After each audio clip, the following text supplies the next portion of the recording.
Welcome to the statement. I'm calling on the Secretary of State for Digital, Culture, Media and Sport.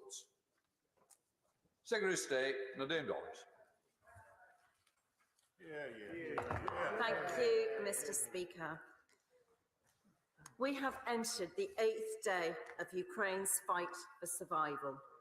And in the weeks since Vladimir Putin launched his unprovoked, premeditated and barbaric attack on a free and peaceful neighbour, the UK has led a united Western response to his brutality. We are working with allies around the world on multiple fronts to ensure the Russian dictator feels the full cost of his invasion. On the military front, we provided Ukraine with the weaponry to inflict significant losses on the invading Russian forces. On the economic front, we've worked with international partners to cripple the Russian economy. But as history has shown us, there are other powerful ways of isolating rogue regimes. Culture and sport can be equally as effective as economic sanctions if used in the right way.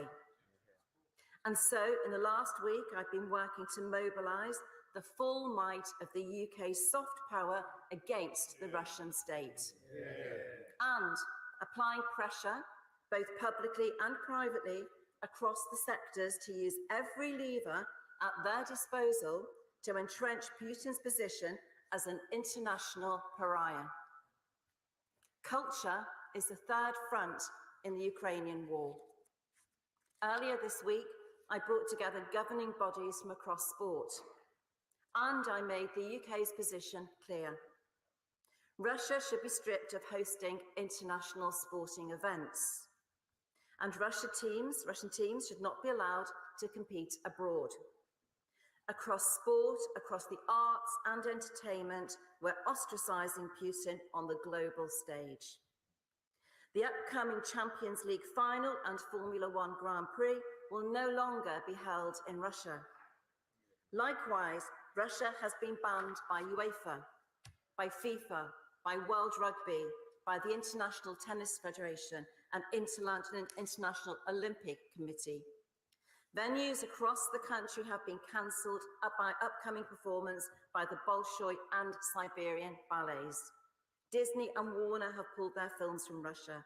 Netflix have stopped its projects. BBC Studios and ITV Studios have stopped trading with Russia too.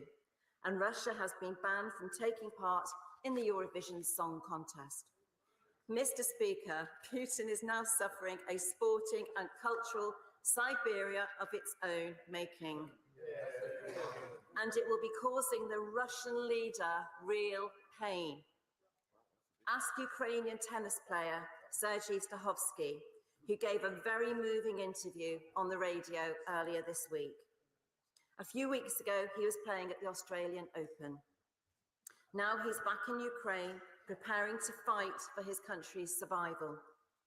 He said that Putin loves nothing better than watching Russia's sports teams glory on the world stage, his athletes draped in the Russian flag. Putin needs the kudos of these global events to conceal his illegitimacy and the hideous acts he is perpetrating in Ukraine. The Russian despot is desperately trying to hide the grim extent of his invasion from his own people. It's why I strongly support and continue to encourage the kind of emotional displays of solidarity we've seen across sporting events in the last week, including the Carabao Cup final and the Six Nations. Lights and symbols cannot stop bullets and bombs. But when Russians see their favourite footballers wearing shirts emblazoned with the bright blue and yellow of the Ukrainian flag, it helps open their eyes to the cold reality of Putin's actions. Likewise, every time an international organisation or figure publicly stands up against what he is doing in Ukraine, they chip away at Putin's wall of lies. So I thank and I applaud all those in this country and internationally that have done so. And I continue to push for organisations to exile Putin's Russia from their ranks. It's why I've called on UNESCO to bar Russia from hosting its annual World Heritage Conference in June. It's absolutely inconceivable that this event could go ahead in Putin's country as he fires missiles at innocent civilians in neighbouring Ukraine. If it does go ahead, the UK will not be attending. And it's why I urged the International Paralympic Committee yesterday to urgently rethink its decision to allow athletes from Russia and Belarus to compete. Mr. Speaker, this pressure works. The IPC's decision was a wrong call, and I welcome the fact that overnight they have listened and have reversed that decision this morning. And I wish our athletes the best of luck in Beijing over the coming days. Later today, I'll be hosting a summit with countries from all over the globe to discuss how we can continue to use the power of sport to isolate Putin at home and abroad. We have to keep ratcheting up the pressure. Putin must fail. In my department, we've also been working tirelessly to use the power of tech and the media against the Russian dictator and to shut down and counter his propaganda and lies, because they are key weapons in Putin's arsenal. And so the department's counter-disinformation unit has been working to identify and remove Russian disinformation online. Alongside the US and others, we've also been working closely with platforms to take preemptive action against Putin and to demonstrate the consequences of his brutality in real time to the Russian people. Apple has paused all sales in Russia. Google has added new safeguarding features to Google Maps and search. WhatsApp is hosting a helpline for Ukraine's state emergency service that sends people information and critical news about their local situation. While big tech has stepped up in a really positive way, we're also encouraging and supporting platforms to go even further to tackle certain challenges, including disinformation, service disruptions, and the humanitarian crisis triggered by the conflict. In this digital age, the Ukrainian war is being fought on the ground and online.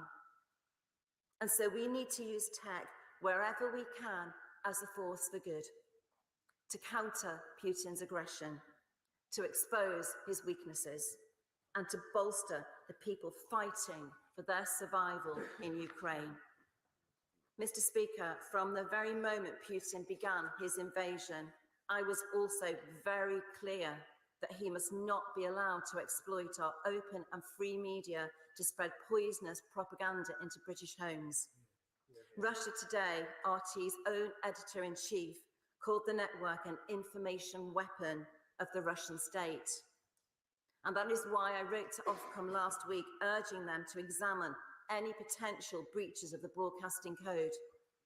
Ofcom has since opened 27 investigations into RT and are now reviewing whether to revoke RT's licence entirely. In the meantime, those investigations have been taken over by events. And I was very glad to see yesterday that the channel is now officially off air on British televisions after it was shut down on Sky, Freeview and FreeSat. In the meantime, I've written to Meta and TikTok asking them to do everything that they can do to prevent access to RT in the UK as they have done in Europe. And I'm glad that YouTube has already answered this call and done so. Mr. Speaker, we are on the side of free media. That was why it was brilliant to see that the audience for BBC's Russian languages news website has gone up from 3.1 million to 10.7 million in the last week. And despite his best efforts to censor reporting in Russia, Putin's own citizens are turning to factual, independent information in their millions. And at this point, I'd just like to offer my heartfelt thanks and admiration to all of those journalists working for the BBC, the ITV and other news outlets who are risking their lives to bring us unbiased and accurate news from a live war zone. Mr. Speaker, we will keep ratcheting up the pressure on Putin and I will use all the levers in my department to ensure that he is fully ostracised from the international community. Now come to Shadow Minister Chris Elmore. Thank you very much, Mr. Speaker, and can I thank the Secretary of State for advance sight of her statement. Can I associate myself and this side of the House with the comments the Secretary of State has made for the courage of the Ukrainian people and those who are returning to fight for their country? Can I add my support to all the journalists who have travelled from the UK and around the world to report on free reporting, challenging Putin's agenda and countering his disinformation? Those journalists are heroes and we owe them a great debt. Mr. Speaker, we are in agreement. Indeed, my honourable friend, the member for Manchester Central, who cannot be here today, has long been calling on the government and sporting and cultural bodies to take tough action against Russian aggression and Belarusian complicity. Our thoughts today are with the Ukrainian people and armed forces. We see acts of heroism day after day and courage beyond words in the face of Putin's illegal invasion. Only a few hours ago, Russian troops took control of the city of Kherson and a stepping stone to the port of Odessa, where Ukraine's main naval port and navy reside. With each passing day, the situation continues to escalate. This situation requires the fullest and strongest possible international response. Across this House, we all recognise the importance Putin and Russia place on participating and succeeding in sporting and cultural events, from chess to ballet to football. So much so that in 2010, when Russia won its bid to host the 2018 World Cup, Putin spoke enthusiastically about the impact football had on his native Leningrad during the Second World War and how, I quote, Mr. Speaker, it helped people stand tall and survive. Success in sport buoys a nation, boosts national pride and offers an unravelled feel-good factor, bringing people together. Indeed, sport can offer a cloak of legitimacy and deflection. Despots like Putin crave this international attention and spotlight. We know the value Putin places on hosting international tournaments and in Russia competing in international competitions. That's why we've been calling for full and immediate sporting and cultural sanctions against Russia and Belarusians from the start, and for these countries to be banned from international competitions. UEFA and Formula One moved quickly to cancel events in Russia. Others have now followed suit. But some regrettably have dragged their feet or are hedging their bets. International sporting and cultural bodies must hit Putin where it hurts and send a clear, immediate and unequivocal message to the Russian people that Putin has turned their country into a pariah state. We welcome this decision this morning of the Paralympic Committee to ban Russia from competing in the Winter Paralympics. We should see no fudges, Mr. Speaker. No ifs, no buts, outright bans. This must be the norm. We fully support what the Secretary of State has announced today. However, we do have some questions. What further discussions is she having with sporting bodies on the complete and total Russian and Belarusian boycott? I understand some, like the FINA, have said Russian athletes and officials can compete but take part as a neutral status. She rightly raises tennis. But, Mr. Speaker, Russian and Belarusian players will still be able to play at upcoming Grand Slams, including Wimbledon, just under a neutral flag. I can see the Secretary of State shaking her head, so therefore will she agree with me and with this side of the House that we must do more to ensure there is a total ban in terms of the tennis tournaments and ensuring that no Russian or Belarusian will play in Wimbledon? On culture, we have seen British institutions, many recovering from COVID, being left with no clear guidance or support with regards to the cancellation of the Russian touring ballet, for example. It should not be for individual organisations, teams or nations to boycott Russia alone. What guidance will she provide to the UK organisations and institutions to ensure they speak with one voice? And what pressure will she place on international bodies that do not ban Russia and Belarus outright? What is she doing about those who have brought their way into the fabric of British life, like Abramovich and others buying football clubs, gifting to arts and other valued institutions? What is the advice for arts and cultural institutions who have and do receive gifts from oligarchs and those who prop up Putin's regime? What about football and sport more widely, Mr. Speaker? Will she act quickly on Abramovich and other oligarchs to ensure that they can't profit from Putin's war? Why is the government allowing oligarchs like Abramovich time and notice to sort out their affairs and divest themselves of any assets which otherwise would be subject to sanctions? We stand ready to support the government's actions, but we want to see this go further and faster on international bans. We also want to see the government take Russian money out of our world-renowned institutions like the Premier League and our arts and cultural scene. We have seen sport washing and cultural and art washing of dirty Kremlin-linked Russian money. We need action to tackle this now. Finally, Mr. Speaker, on disinformation, we welcome Ofcom's investigation into RT. Online disinformation and fake news is rife. Russian bot factories are spouting lies and trying to distort the truth of Putin's atrocities in Ukraine. So we welcome the Secretary of State's announcements this morning. But can I ask her to go further, Mr. Speaker? The online safety bill should include additional measures before it is put to the House for second reading on tackling this disinformation. So can she give that commitment today? The international response to Putin's aggression is right to include exclusion from sporting and cultural events. Words must become deeds, and Putin should feel the consequences of his actions. Thank you, Mr. Speaker. Thank you, Mr. Speaker, and I thank the Honourable Gentleman Opposite for his comments. And in response to his points raised, he's raised some incredibly valid points, all of which are being addressed. He spoke about athletes competing under neutral flags, people coming to tennis players coming to Wimbledon and to other sporting events. As I said in my statement, I'm holding a summit this afternoon with in excess of 20 of my ministerial opposites in countries around the world. And I'm hoping that we can take a joint position on this. I think it's important that this is a global approach as far as is possible, because that is what will have more impact. It's what will be a sustainable position in the long term. And some of these issues are very difficult issues in terms of athletes who have trained all of their lives to compete in certain. And as the Prime Minister said at the dispatch box on Wednesday, we are not anti the Russian people, we are anti-Putin and his regime. However, the actions of Putin have consequences. And this afternoon at the summit, I'm hoping to reach, and hopefully we will release a statement afterwards, a position on many of the issues that he's mentioned. Ian Duncan.